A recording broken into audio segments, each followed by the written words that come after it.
when your eyes close. Ang ganda ng Panay, di ba? Yes, you heard it right. Sa Panay to, pero hindi sa Panay Island ha, kundi sa Barangay New Panay sa Mindanao. Dito halos lahat ng tao may roots mula sa Panay Island, lalo na sa Iloilo, kaya parang nasa Visayas ka pa rin. At kung akala mo simple lang ang bayan ng Esperanza sa Sultan Kudarat, think again dahil dito mo matitikman ang paborito ng marami, ang halo-halo na may kakaibang timpla. At dito mo rin matatagpuan ang natural na hot and cold springs na perfect para sa chill na bakasyon. Kaya tara, samahan nyo kami sa isang tahimik pero progresibong bayan ng Mindanao. Ito ang episode 2 ng John and Den of Pride of Panay Explores Mindanao, at sa vlog na to ipapakita namin sa inyo kung bakit special ang Esperanza, hindi lang dahil sa masarap nilang halo-halo, kundi dahil sa buong kwento ng komunidad na may puso. You got my heart in your hands. You got me canceling all of my plans.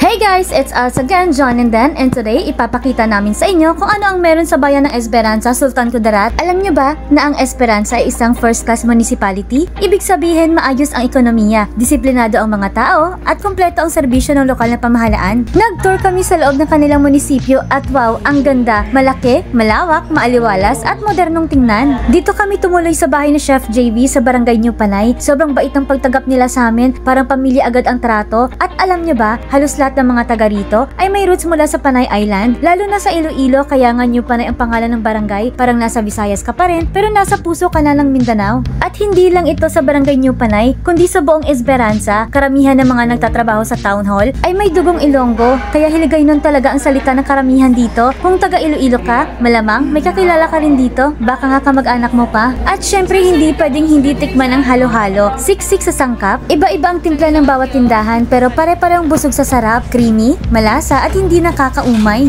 At mas nagiging masaya ang lahat tuwing halo-halo festival. May street dancing, pa-games, parada, at ang inabangan na giant halo-halo na pinagsasaluhan ng buong bayan. Lahat sama-sama mula bata hanggang matanda, makulay, masaya at ramdam na ramdam mo ang pagkakaisa. Isang komunidad na puno ng pagmamahalan, respeto at tradisyon. At kung nature trip naman ang hanap mo, punta ka sa Barangay Marquez. Dito matatagpuan ang natural hot and cold spring ng Esperanza. Tahimik, relaxing at perfect para sa nature getaway. Kinapos kami sa oras kaya konti lang ang video na nakuha namin, pero marami pa silang hidden gems na gusto sana naming balikan. At alam niyo ba, dito rin ako nag-aral noong year 1999 at teacher ko si Ma'am De La Peña. At shoutout sa mga classmates at mga friends ko dati. Baka naman kilala niyo pa ako, pa-comment na lang. Nakakatuwang balikan ang alaala at mas lalong nakaka-proud makabalik bilang content creator. At paunti-unti na ring napapansin ang Esperanza, hindi lang dahil sa pagkain, kundi sa kabuang karanasan. Ang ganda ng lugar, disiplinado ang mga tao at ang kultura ng bayanihan. Kaya naman kung hanap mo ay isang lugar na parang tahanan, masarap ang pagkain, magaan ang paligid at mababait ang mga tao, dito ka na sa Esperanza, Sultan Kudarat. We are John and Den of Pride of Panay, at ito ang kwento ng isang makulay na bayan sa gitna ng Mindanao, ang Esperanza, kung saan matatagpuan ang lasa ng tradisyon, ang puso ng mga Ilonggo at ang halong saya sa bawat kwento. Kita-kits sa susunod na vlog. Paalam!